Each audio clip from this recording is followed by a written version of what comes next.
Hello and welcome to an Asia Gaming Brief podcast. My name is Felix Ng, and today I'm joined by Keith Whyte, Executive Director of the National Council on Problem Gambling, based in Washington, D.C. in USA. I reached out to Keith as I wanted to get his thoughts on the so-called foreigner-only casino policies that have been adopted across quite a few Asian countries over the many, many years, and it's supposedly to reduce gambling harm amongst its citizens. So I'm keen to hear Keith's thoughts as to how effective this type of policy is to reduce the social and financial harm that comes with problem gambling. Or are we just simply forcing the problem across the border or through the internet, out of sight, out of mind? Keith is one of the most widely respected experts in the field of problem gambling, and having been with the NCPG since 1998, he's written numerous articles and studies on gaming issues, and I'm hoping to get some of his perspectives on this subject. Keith, welcome, and thanks for joining us today.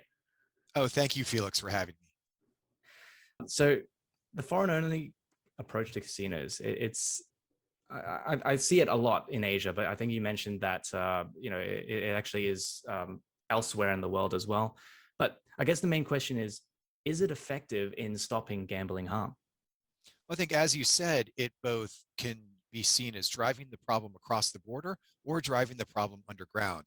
In either way, a foreigners only approach can lead at times to the host country government ignoring or minimizing gambling problems in their own society because they assume that the problems have gone elsewhere, or in some cases has been driven underground.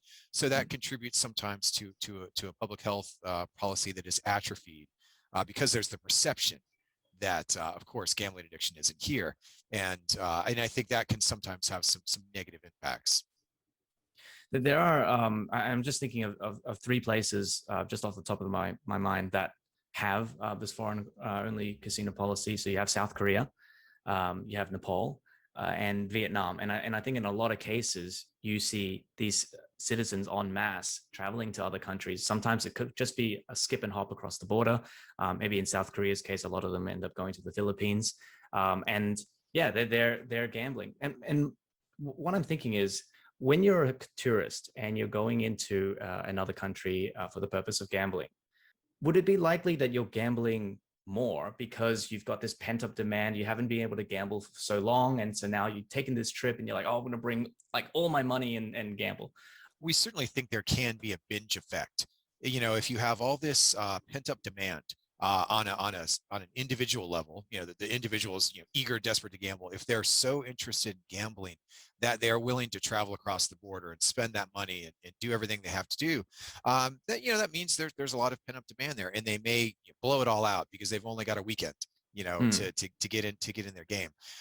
It rarely, I think, leads to moderation. And so the people, though, of course, you bring your problems back with you home. And as there's more and more Asian countries who have domestic availability of casinos or other forms of gambling, both legal, such as the lottery, or illegal, online, it means that that addiction that was always still present in society now becomes perhaps even a little bit greater, because you're coming back with your gambling problem to your home country, but that doesn't mean you've stopped your gambling or you've stopped your addiction. Right. And so that's when you kind of maybe move into some illegal underground channels to gamble, right? Yeah. And yeah, that's definitely concerning. The whole point of it, of these policies, was to minimize the harm. But now we're driving them into places that potentially they're not being monitored, and they're not receiving the right amount of help from governments. In the example of South Korea, like there is actually, I say it was foreign only, but there is one casino that we know of, that there's Kangwon Land, that does allow locals to gamble there. It is in a very remote mountainous region, and I'm guessing they put it in that region because it's not something that you can just come off work at the end of the day and go for a gamble. Like it's something you'd probably have to do on the weekend, or you'd have to take some time off. What's your thoughts on that? Do you think that is an effective way? Well, there are some features that by limiting accessibility, you may at a surface level, you may try and minimize problems. If you make it harder for people to get there, or if you put limits, for example, an entry fee levy like they have in Singapore, or you remove even ATM machines from the casino floor. These are all measures that are designed to make it a little bit harder for people to gamble. But of course, the more the more likely you are to have a gambling addiction, the less those features matter. Gamblers and addicts will always find a way. So they seem fairly ineffective at really reducing gambling addiction. They may paradoxically reduce recreational gambling because people who Mm, don't have that thirst, that desire to gamble, those simple barriers that are erected may prevent them from taking the 3-hour train ride up to Kangwon Land. But mm. someone who is an avid gambler, and especially someone who's an addicted gambler, may hop on that train at every opportunity. And so some of these structural or physical barriers may not be as effective. And it's important to remember, Las Vegas is surrounded by a desert. Macau is an island. Atlantic City is an island. So there's been a long history in almost every society of trying to physically isolate gambling, partly because it was seen as so attractive that people Mm, would do anything to get there, partly because it was seen as undesirable. So these casinos were often placed in remote or inaccessible locations, surrounded by a body of water, and it is a means of maybe protecting the rest of the population from the undue or evil influence, if you will, of gambling. But mm. now, of course, with modern transportation and of course modern technology, those old physical barriers are increasingly ineffective at protecting either the gambler themselves or the community at large. Yeah. And is there kind of an aspect of, well, since I'm here, I might as well make the most of my time and, of like at least in Yeah. Singapore's case, right? They have to pay an entry fee to go in. Well, I'm already down 100 Sing, right? So I might as well try and win my money back. I might as well spend the whole day here because I've already paid $100. I mean, it's a lot of money to get in there. Yeah, I guess maybe just moving on to that Singapore Yeah. case. Japan is looking to adopt possibly a similar model. What's your thoughts on that kind of middle ground where yes, locals can go in, they do have to pay a fee, and then maybe I think also if you're on welfare or you're receiving government help, you're also barred from playing at the casino. But is that kind of the golden standard that we should be looking at? And I've been lucky enough to be able to advise both the government of Singapore and the government of Japan on their casino policy. And the one thing that's very important to note is that an entry levy for locals is not a responsible gambling feature. I.e., it's not intended to deter gambling addiction. It is. There are lots of policy reasons why governments would adopt this entry levy, but it is to dissuade casual gamblers. It's to Mm, it's to dissuade people from who aren't serious gamblers, because of course the more serious a gambler, the more potentially addicted a gambler, the less salient an entry fee is. People with gambling addiction are not price sensitive at all.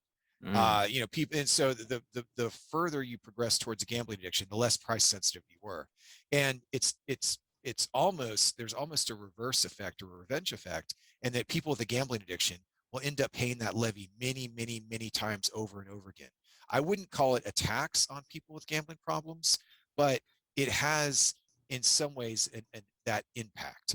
mm. And this is an unintended effect, of course, of an entry levy.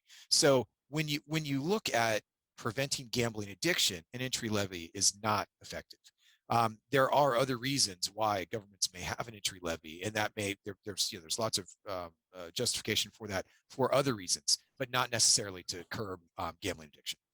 Could it be possible that if you're curbing the casual gamblers or the recreational gamblers, that they don't have the chance to become problem gamblers because they haven't even built up the habits in the first place? I mean, could that be a reason?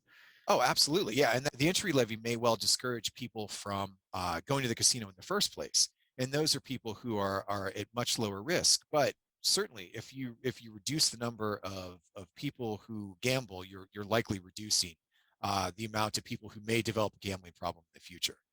Mm. The entry levies are much less effective for people who have already initiated their gambling, and especially, again, people who are progressing on that path to developing addiction. There are a lot of ways to additionally to deter gambling addiction development, and so these are policies that are much more common around, for example, alcohol, where you would do youth education, you do a lot of awareness training. And so, relying on, measures at the point of entry to the casino it is unlikely to be very effective for people who have serious problems. It's really when you pull the lens back, if you will, and you start to look at a broader public health approach. Those policies are likely to be much more effective in deterring gambling addiction on a societal level. Mm.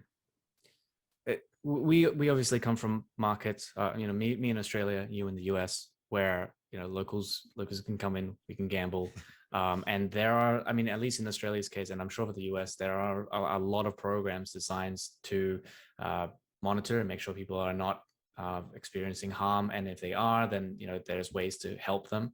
I don't see this as much in Asia. Like I see obviously a self-exclusion program in the Philippines. I think they added about 200 in the last year, which doesn't seem like a very large number for the amount of people that are there. But I guess the question is, if more and more countries, especially in Asia, are now considering allowing locals into casinos. I mean, Japan's thinking about it as well. What would be your kind of golden ticket, your solution for the model that they should be adopting? I do think the Singapore approach is an excellent model. It is a broad public health campaign that is also coupled with aggressive responsible gambling regulation for the casinos. And so I believe Japan is going to adopt a very similar model in that they're not going to place too much reliance on the entry levy. They're going to place a lot more reliance on broad public health campaigns and strict responsible gambling measures regarding things like credit, regarding things like employee training. I think there's going to be a lot of apps and technological solutions in the Japan-facing market, especially. And so this is that modern balanced approach where you have you're trying to talk to everybody on a public basis to try to raise awareness that gambling addiction is preventable and treatable, and then for those who choose to gamble, you have a comprehensive set of protections that the casino is required to offer, including limit setting and, as you mentioned, self-exclusion, employee training, and other features that are designed to minimize harm. And the problem gambling, the public health problem gambling approach works hand in glove with the responsible gambling approach.